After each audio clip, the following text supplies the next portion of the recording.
In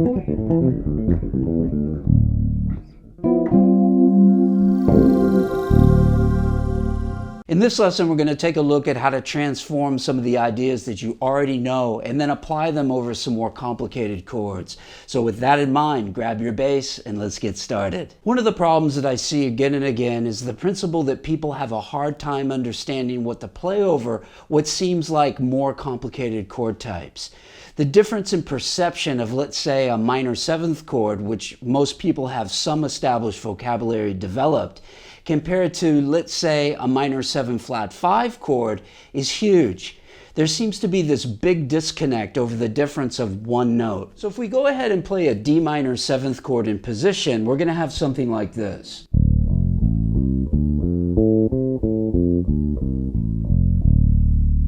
If I then do the same thing over a D minor 7 flat 5 chord,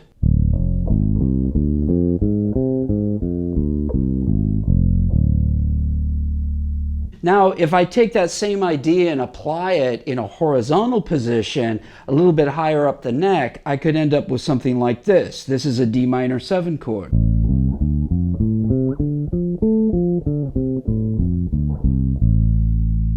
And now here's the same sort of idea with a D minor 7 flat 5 chord.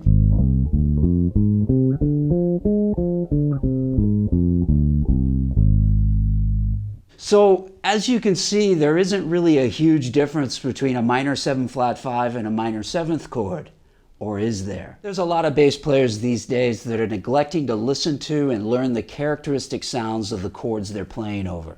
Because most rock and pop tunes are based on either minor 7th or dominant 7th chords, people tend to learn those shapes and patterns knowing that the shapes they play will work, but they don't really understand what these chords sound like.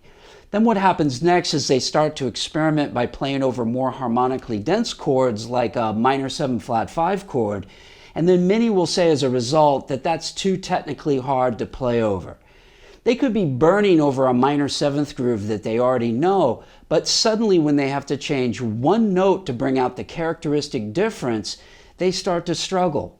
This doesn't make any sense. The real problem is that they can't hear the difference between the different chord qualities. As a learning model, this is a backwards approach. First, you need to understand how the different chords sound, then you can start to work out how to transform your ideas from one chord quality to another. Most bass players who can already play a bit, if asked to play a groove over a minor 7th chord, might come up with a similar idea to this.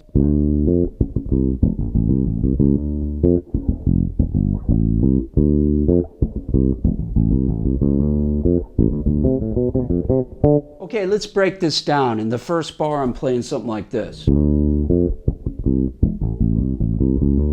Okay, what am I playing there? I'm playing root, flat 3, flat 7, 5, double chromatic below, the root. Second bar, I'm doing something like this.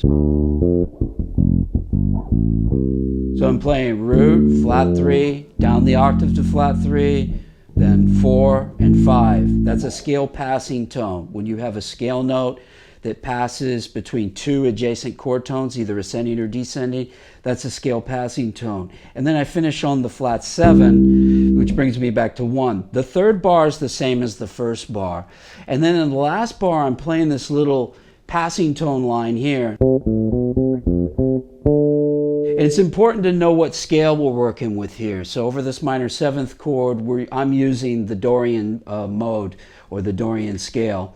And what I've got here in that little passing tone lick is the 7, then it goes back down to the 5th, then up to the 6, and then back up to the 7. So again, that little line is using chord tones and a scale passing tone. Then I finish it off by going flat 3, and then the root.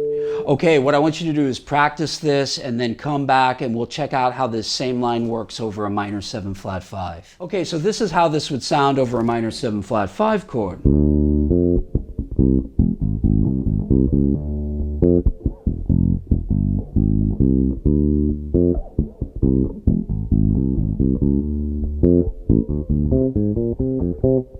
Okay, so check this out. This is what I was playing in bar 1. So what am I doing? I'm just substituting the flat 5 for the flat 5 that I had in the earlier lick. So I'm still playing that root, the flat 3, the flat 7, then I go to the flat 5 and do the double chromatic below, the root, okay? In the second bar, I'm doing this. Same vibe here. I'm using that same passing tone pattern between the flat 3 and the flat 5. Okay, the third bar is the same as the first bar. And then in that last bar, that scale passing tone lick that I'm playing is now this. And to really understand this, we got to understand the scale choices that are being used, okay? What I'm using is a scale called the Locrian Natural 2. So this basically sounds like this from D. Okay, so in the Dorian mode, remember we had this. This was our sort of sound that I had. So when I played that passing tone lick over the D minor 7, it was like this. But over the minor 7 flat 5, it's this.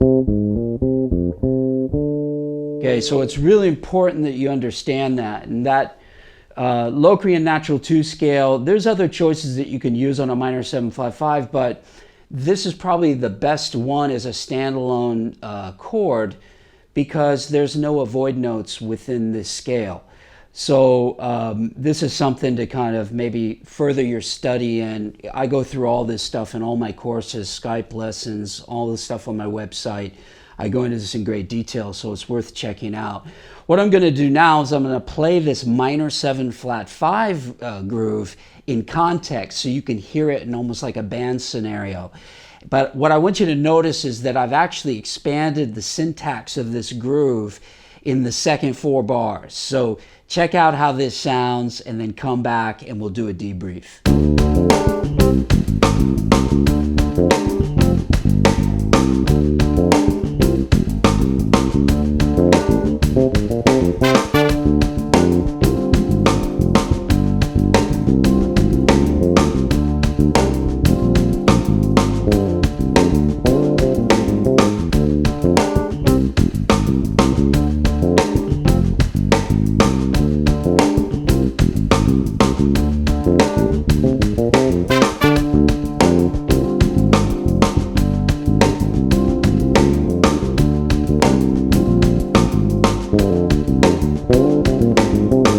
The underlying principle here is depth before breadth. If all you do is play around with hundreds of ideas that work over more simpler chords, you'll never increase your harmonic and melodic vocabulary. The real takeaway here is to start delving into the detailed mystery of the micro before understanding the expansiveness of the macro. In my 2-year bass mastery course, I cover all these concepts in great detail.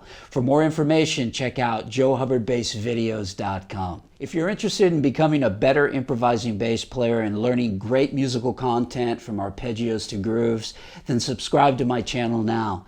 If you like this lesson today, then be sure to support my channel by giving it a big thumbs up. Until next time, practice smart, work hard, and play creatively.